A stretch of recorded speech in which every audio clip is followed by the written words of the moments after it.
Assalamu alaikum. You're watching Views and News and I'm Faisal Rehman live from our Islamabad studios. Today we'll be talking about this coronavirus global outbreak. Now, as we all know that the numbers of the patients that's increasing in Pakistan, it's over 130 now. And interestingly, last night the number was around 80. So this is going to happen now. You talk about countries like China, a lot of people have recovered, but a lot of people died also. Primarily the kind of SOPs they adopted, they were so fantastic that they were able to contain it. You talk about Italy, you talk about Spain, you talk about USA, you talk about other European countries for that matter. Look at the number of cases, how they are rising there.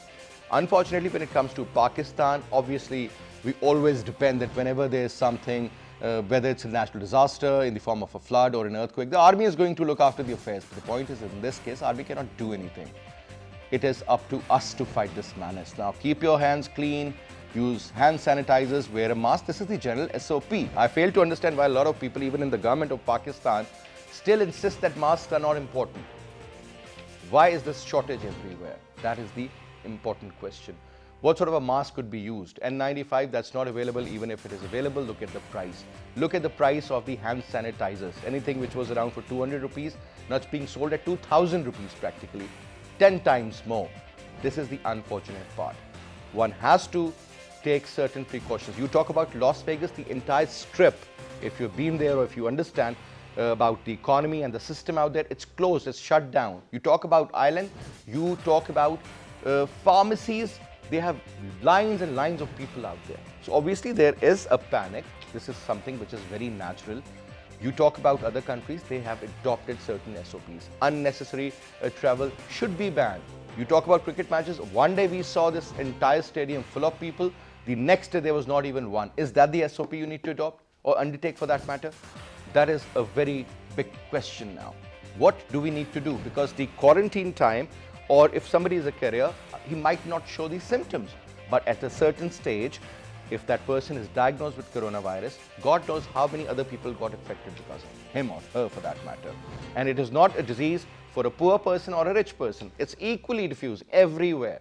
So one has to take certain precautions. That is exactly what we'll be talking about. 170,000 people have been affected so far. Many, at least 50% of them have been recovered also. But 7,000 people died too, especially those people who do not have that proper, I would say, immunity. Old people in particular, or those with weak chest or infections for that matter. The basic symptoms are a cough, running nose, a dry cough primarily, and then coupled with fever. But that is the latest stage. Prior to that, even if you were a carrier, there was not even a single symptom. Still, that could have been transferred to so many other people. So we'll be talking about that in detail and talking about the overall death rates, talking about the impact on the economy. That is going to be the most important topic in our today's program. We have with us in our studio on my right is Javed Siddique Saab. He's a senior journalist, senior writer, senior columnist. Thank you very much, Javed Saab, for taking out your time. And we also have with us Dr. Abid Suleri Saab. He's a member Prime Minister's Economic Advisory Council.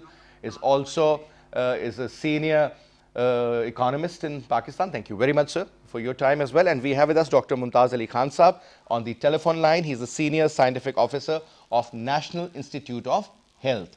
Sir, if you allow me, we have been joined in by Dr. Mumtaz Ali Khan, and let's start from Dr. Saab. Dr. Saab, Assalamu alaikum. Walaikum assalam.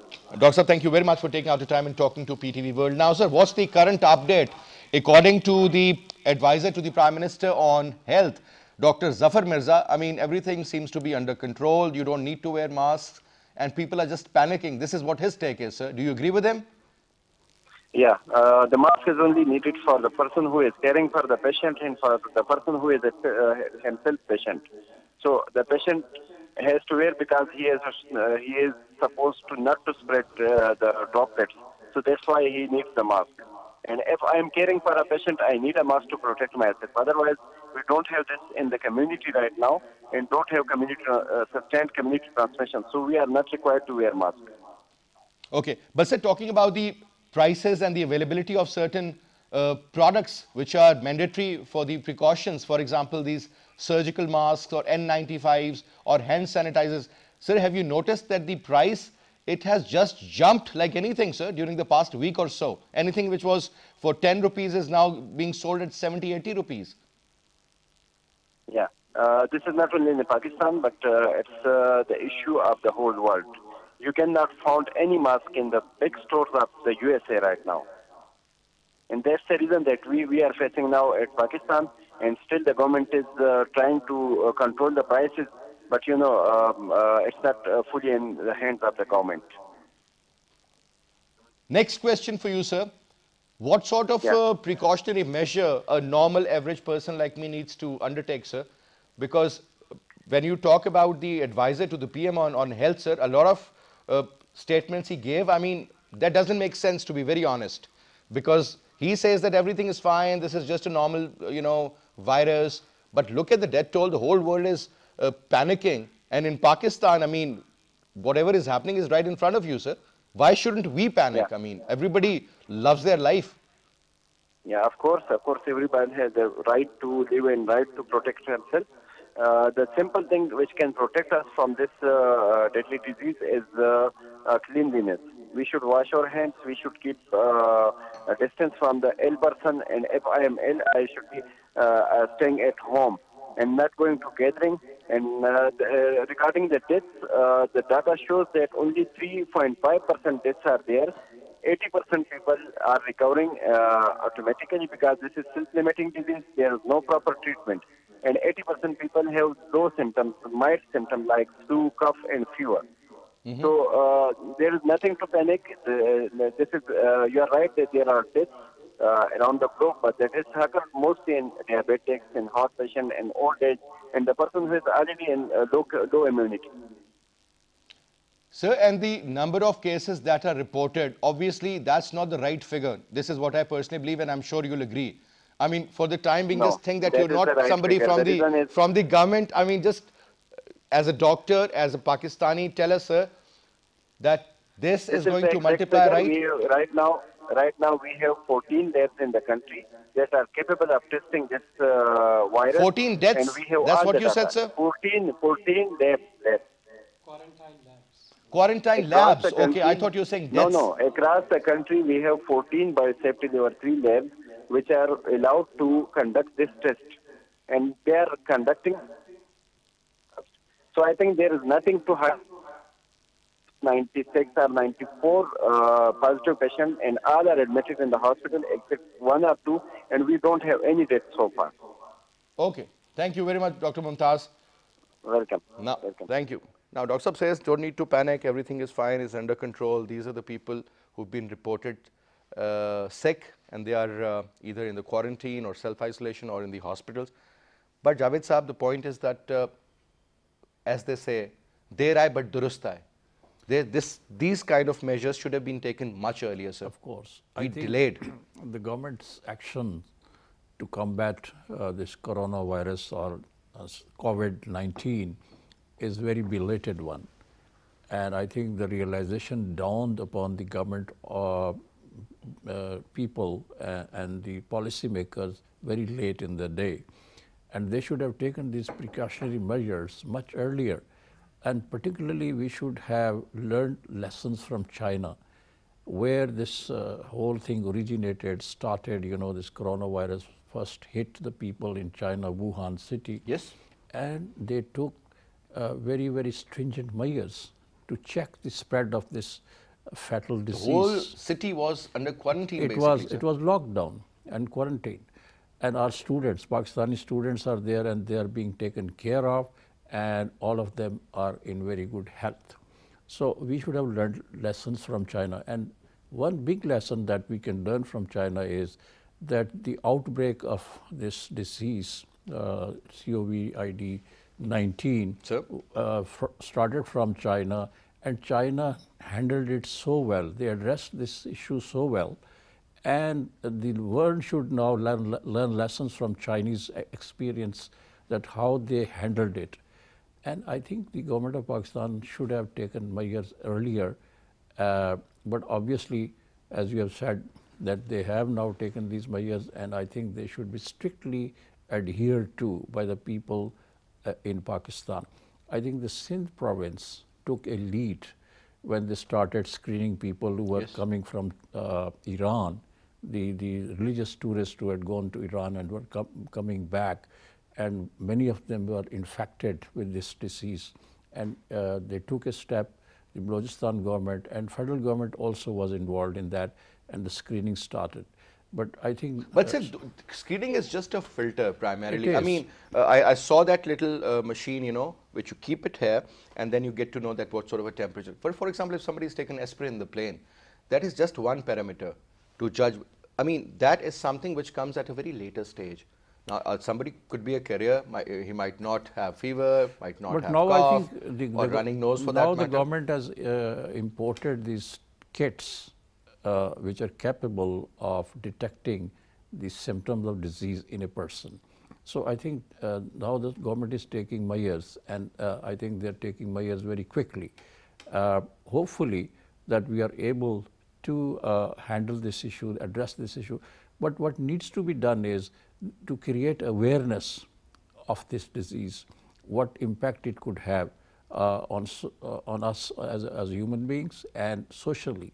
And I think right steps have been taken to ban all gatherings, weddings, etc. They have been cancelled, sir. No public and that's a good step. But still, I find people roaming on the streets, you know, going into the people big are not crowds, taking it seriously, shopping Javed, malls. sir, even now. They are not using these masks, as they are saying that it's not necessary. But I think masks are very necessary. Absolutely. Because if you look at China, everybody is wearing a mask. Everybody is wearing a mask. There has to be a reason, yes. As a precautionary measure. So I think we must not avoid it, and we must not, you know, take it very lightly, because anybody could be a carrier. Yes. Anybody could be infected.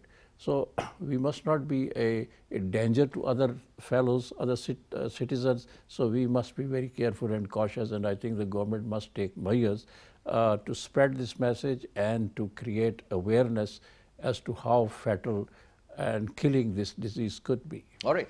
So, Saeed, obviously the economic impact of something of this magnitude has to be there, sir. Looking at China, people are talking about the slow economic growth, and it could eventually lead into a depression or something of that sort. First of all, sir, your take on the current measures, since you are invited here not in the capacity of an economist, which you are, but as a member of Prime Minister's Economic Advisory Council. What sort of measures you still think need to be taken, sir? The current policies, the kind of a roadmap the government has currently in their mind, sir? How do you see it? Well, I'll be responding in my personal capacity as head of STPI. I think as a researcher, I can address these issues in a better manner, I believe. First thing first, this is one of the events which Nassim Taleb said black swan events, which are very rare, maybe once in a million probability, but when it happens, it has huge extreme negative or positive impacts. And one can only then try to understand those events in the hindsight. Otherwise, those events are very unpredictable and undirected. So until and unless WHO declared it as a pandemic, no country, including Pakistan, was actually taking it serious. Of course, we should have been more alert than we were, because we were bordering with the two immediate, the initial hubs of this disease, correct, China and Iran. I think government made a very wise move when they asked Pakistani students in China not to come back to Pakistan, and asked Chinese health care system to take care of them. But no one knew that the second hub was Iran. And if we look at the number of the religious pilgrims and the tourists who returned from Iran last month, it exceeds 15,000 passengers. Now, if it exceeds 15,000 passengers, and of course it was not the focus, then when the news start coming that Iran is emerging as a new hub, all focus was on Iran. No one was thinking about Europe and America. Yes. So now the latest cases in Punjab and in Islamabad, they are not from Iran, they are not from China. They're from Europe. They are from Europe, or they are from North America. So the point I am trying to make, it was a black swan event. I would still appreciate governments, and especially the Sindh government's proactive approach, the government of Pakistan in particular, because they decided not to bring the Pakistani students from China to Pakistan, and in especially the Sindh government, because they were the first one to start social distancing and closure of education institutes. Only till last week, we were ridiculing them, people. They were ridiculing that government of Sindh, they are closing down all the schools and don't know what they are planning to do. But just 2 days later, whole of the Pakistan had to follow the same measures. Now, when we talk of economic shocks of a pandemic of this magnitude, of course, again, still time will tell us, but there are certain direct impacts and certain indirect impacts. Let's talk the direct impacts first. Of course, Pakistan and all other countries, if we look at this whole paradox, in order to remain safe and in order to avoid disease, you have to remain at distance, social distancing, keep away from each other. And in order to take care of it economically, the economic resilience, countries, they have to connect, cooperation, working together. So, on one hand, countries, they have to close their borders, they have to put all the quarantine measures, they have to keep away from all other nations who have this disease. On the other, if you want this economy to flourish, you have to talk to each other, you have to cooperate with each other, and this is a dichotomy which happens. Now, of course, if our exporters, if their economies would feel some sort of recession or slow down, there would be direct impact on our export orders. So, if our importers who are importing from us, if they feel any sort of problem in their economies, it would have a direct bearing on us. And already in March, month on month basis, Pakistan's exports, they have declined by 25%, and the official figure is that they would decline by 50% in April as well, because most of our importers, they have told their exporter not to send the consignment. Those who have already sent their consignment, they are getting news that they will get their payment after 6 months or 7 months. Okay. So, this is a huge setback to us. The second thing which would directly impact our economy is some sort of recession or slowdown in the Gulf. Of course, it has a positive side as well. Because of the petroleum prices also. Because of the petroleum prices, $30 per barrel today. But it would have a negative impact, because we have already seen this happening in 2012, 2013 when petroleum prices came down. Sorry, in 2014-15 when petroleum prices came down almost to $25 per barrel. There was this closing down of the jobs opportunities in Gulf market. So, expat Pakistanis, those were coming back. But a lot of people believe that this is also going to reduce the import bill and it is going to affect positively. But the remittances, it would also affect remittances. Yes. But I think we were looking at a macro picture. Now, if you look at micro picture, my problem is, and you were discussing that perhaps we were late in taking all those measures. So, the issue is social distancing, I would say, is a luxury that all three of us we can achieve, we can avail. But think of a daily wage earner, think of someone who has to put everything on a hand push cart and sell it on a day-to-day basis, or those who are either low income earner or low middle income earners. So, it is practically impossible for them to remain socially distanced, because it is their bread and butter. The Chinese model, perhaps we can't replicate it here, because in China, A, it is a controlled economy, B, they were able to quarantine, put in quarantine, and then they ensured that they were providing basic food commodities to all those who were locked up in Wuhan. Yes. So, in our case, we do not have such mechanism, and we do not have any fiscal cushion to do this. Even in countries like Italy, which are a developed economy, again, they are able to give these sick pay leaves, sick pays. Those who will not come, they would be getting their salaries. £100 a day to stay at home. To stay at home. Yeah. But even then, they couldn't control their death rates. So, the point I am trying to make, that in a country where 50% of your population is self-employed, they do not have any insurance, they do not have any social safety nets, and majority of them, they are daily wage earners, or they have to work on a day-to-day basis to get their two square meals. Locking down a country it's simply not possible. But do you see, Sulari Sahab, the meltdown of the economies? Meltdown is a very strong word, but slowing down of the economies in the coming months or so? Sir? It would, but there's a difference between this crisis and the crisis of 2008, 2009, Lehman Brothers and financial crisis. Yes. The difference is this time the financial institutes all over the globe, including Pakistan, those are insolent. So it's more sort of a social problem, it's more sort of a human problem. It would have some acute effect on businesses, but the financial institutes themselves, they are strong enough. The reserves in the banks, those are there. The property markets, it's still very much there.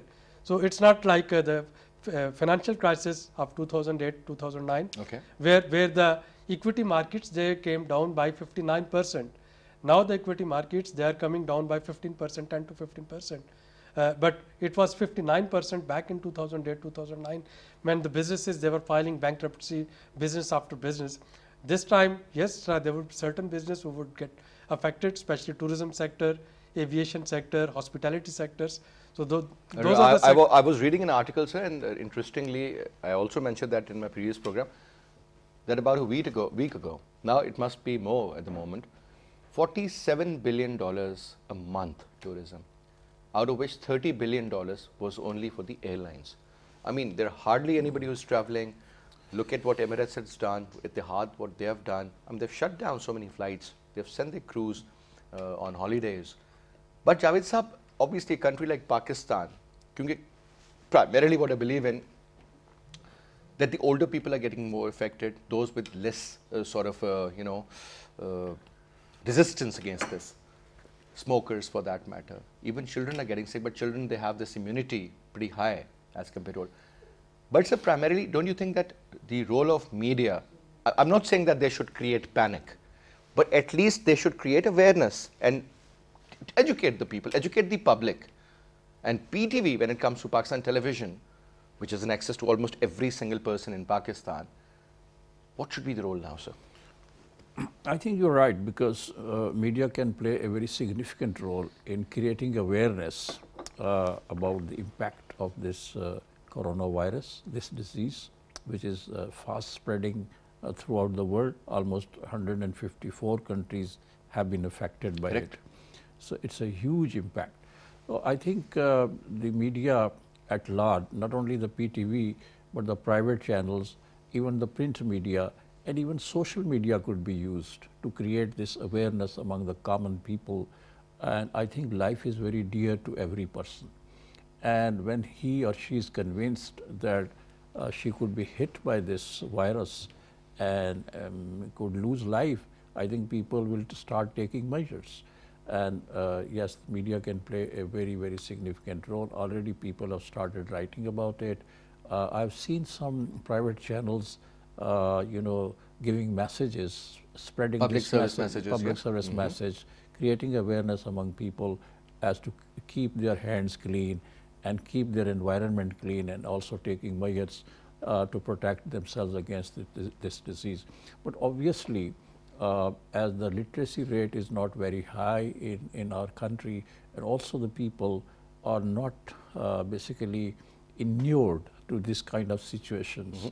So I think it will take time before everybody is sensitized to the dangers that this disease is carrying. So I think media is playing a very important role, but the government should also take more measures to restrict the movement of the people to the the people who are unnecessarily moving around and shopping and socializing, they should avoid it because anybody could be a carrier. Anybody could be having this self-quarantine in a way. Self-quarantine. And this is very important. I think that is one way to keep other people safe. But obviously, media is certainly going to play a very important role, and I think the government must also sensitize the media as well as to what role they could play to prevent the precious lives of the people of Pakistan. Normally we see, sir, for example, certain radio channels, I mean, they work with the Islamabad territory police for that matter, traffic police, and they would start a campaign and people would really like it because that really gets very effective. FM radios, they can play a very significant role, and they could be used as a very strong tool to create awareness among the people as to how to keep themselves safe from this spread of this disease. Javed sir, there's another point. I mean, I was talking to a few friends and they say, well, once the temperature is going to exceed, let's say 25 degrees centigrade to 27, this is going to die, this virus. But the problem is, sir, when you look at the globe, I mean, if, for example, if South Africa is experiencing winters, another part is experiencing summers. So that's a different ballgame. But at the same time, sir, do you really think that the temperature would matter in this case, sir? I think I've read some opinions of most viruses that do not survive in hot temperatures. Of experts, you know, doctors. They're saying that no, the temperatures will not kill or will not put an end to this virus. So we have to take these measures even in summer seasons. I don't think that is going to guarantee that the high temperatures will kill or will make this virus ineffective. That's not going to happen. So we have to keep ourselves very vigilant, and we have to keep ourselves alert on this. This is very important. There's a conflicting view also. Some people, as you are saying, have asserted that high temperatures, as we will be having here in May, June, July, August, and during this year, summer months, it would be killed and it would be eliminated. But then the other view is, the contrary view is, conflicting view is that no, even it survives in the heat because it's not in the air. They're saying it is on the surface, and it affects from the surface. That's why they want us to keep our hands clean, keep washing your hands and also your face if you could, and you know, use all these kind of things. Primarily, so, even the droplets, and they said it's the mouth, the nose and the eyes. Exactly. But when you're covering it, so you normally cover this portion, but your eyes are like of course, but you know, but the good thing about this disease is that the death rate is very low. I mean, only 3 to 4%. Dr. Mumtaz was saying it's 3.1%. Yeah, so very low. If 100 people are affected or infected, only 3 will die. So if you take, and those are also old people, primarily. Old people, yes, old age people. And also they are saying that if you take precautionary measures and take early steps to treat this disease, many people here in Pakistan who were infected and they had a little advanced symptoms, they were treated and they were let go, and they are now. There was one case in Japan, I was reading about it. The person was cured and later on he again contacted this virus. This could happen. Yes, this could happen. I mean, even in Pakistan, the Chief Minister of Sindh was holding a press conference today, and he said that we treated about 10 or 12 people, and then they again contracted the same diseases. So the dangers are there, and this is going to be a very, very complex thing for us. And a country like Pakistan, which is not so well prepared, even the United States was caught off guard. Oh yes, they were panicked. And look what is happening in Holland, Austria. Exactly. Small countries, but with a large number of people getting affected. Even doctors in the United States of America were all confused about it as to how this is going to affect our people. And the president had to step in, and he created a fund about $40 billion, which is going to be distributed among the US states so that they could take steps for free screening of the US citizens. So they have huge resources. Pakistan is already constrained in the resource term, so we will be facing more problems. So, Saeed, you wanted to add something here? Yeah, I just wanted to, while you mentioned about temperature, I quickly checked on my phone. In Karachi and Sakkar, the daytime temperature is 32, 34 degrees centigrade. Now, if this virus would eliminate at 26, 27, so then I don't see any reason that we found so many cases in that part. In southern Punjab, of course, southern part of Pakistan, of course, and northern part is still cold. The second thing, I think the fatality rate perhaps is much lesser than 3, and the reason is there are still plenty of undetected cases the world over. The scientists, they are taking this Grand Princess, the cruise, where there are 700 passengers who are infected by this coronavirus. The mortality rate there is only 1.5. Only 12 persons they have died out of those 700. So, of course, this mortality rate is low due to number of undetected cases. Now, another research tells us from China that only 5% of the patients they get critically ill, and those who get critically ill, they require ventilators. In Italy, the deaths were not due to their any flaw in their healthcare system. It was due to unavailability of the ventilators. So, usually you don't think of having those en masse ventilators which are required in this case. So, again, if we look at the statistics from Wuhan or from other part of the world, those who would get contacted of this disease, most of them they would be curable. About 5 to 6% of cases they would be critically ill, and they would require ventilator, or they would require external oxygenated blood supply, and if that is not available, then it becomes really fatal. And the final thing that I want to add here, Economist this week, it had a very interesting article, rather a very informative article. It is called titled Autonomy of a Killer. So, it tells about the autonomy of the virus. So, it says that this virus has 4 proteins, and the external layer, which is a lipid, it get dissolved in hot water and soap. It basically, the viewers, they would know that there are certain solutions which are acidic in nature, there are certain solutions which are basic in nature. Yeah. So, soap is base. So, they say that in basic, in pH 8 and above, this lipid get dissolved and the virus get killed. So you wash your hands, or whether even if you do not use the sanitizer, Yeah. still it's effective. Yeah. So, you wash your hand with soap, so that it's a basic material, it's pH 8 and above. So, with the soaps are basic, all the soaps, they are basic, base in nature. So, you wash your hands with soap and do it frequently. So, it would kill any virus which is on the surface or which is on your hands. I mean, that's something pretty interesting. But obviously, it's more about, for example, if there is a problem, I mean, whenever we go and see a patient in a hospital, so there are certain precautions, you need to cover your shoes, you need to cover yourself, you do not touch anything, and there are like certain SOPs in place. Yeah. In this case, sir, primarily stop shaking hands, stop greeting people, hugging people. Hugging, I mean, this is part of our culture. I mean, I was coming here and I was doing this to most people, and they were just but I think this is an SOP. This is very important.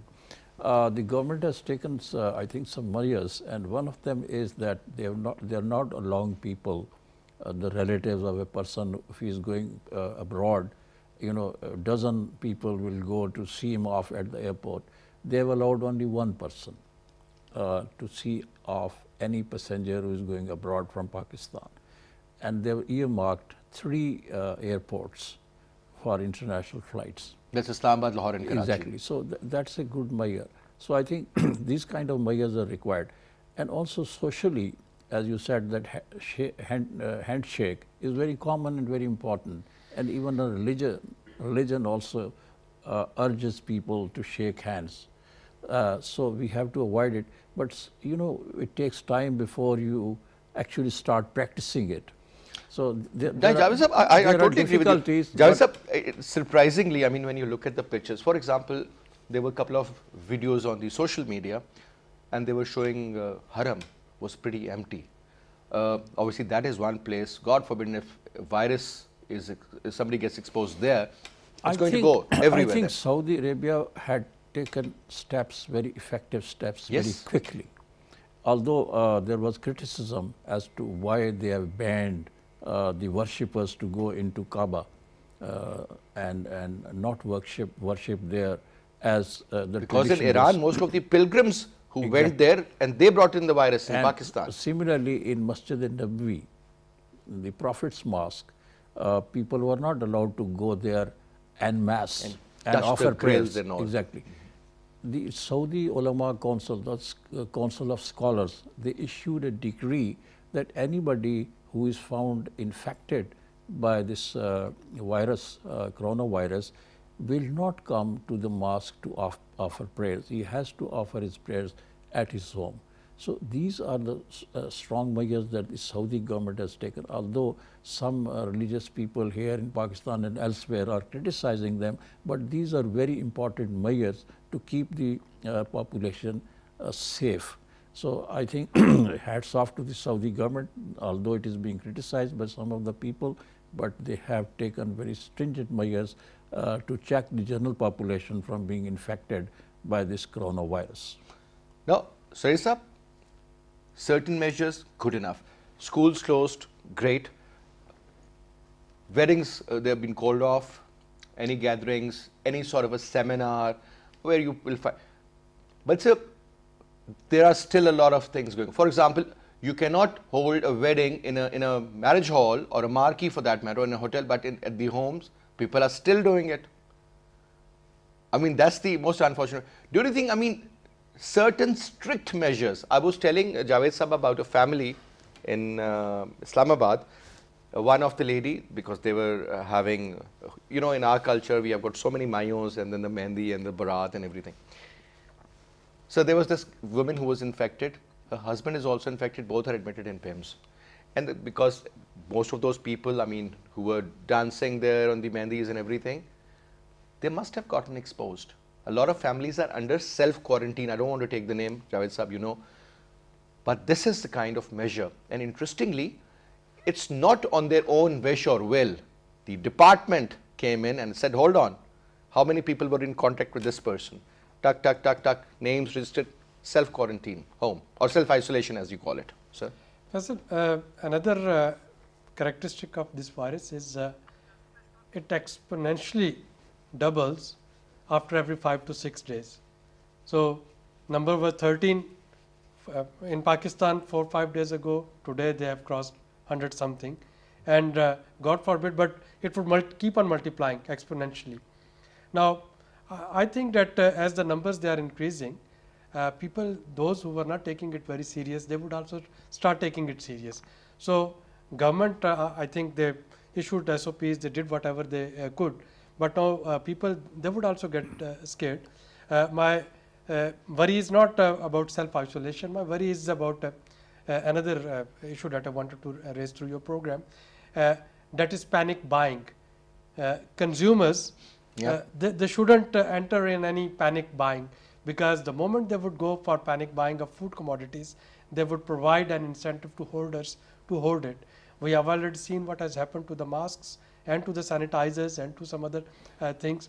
I was reading on different WhatsApp groups, a list of medicine is being circulated, store these tablets and these things at home, and many of people, my friends, they actually told me that we have got hold of this, and why don't you buy it before it get extra. That's exactly what I did. Yeah. And that's what everybody did, by the way. Because this is the nature. For example, if somebody is hypertensive or maybe a patient of you know, sugar, as they say. So instead of buying the medicines for a month, they would end up buying it for 3 months or 4 months. I think that's what is happening. It is sheer exploitation. Yeah.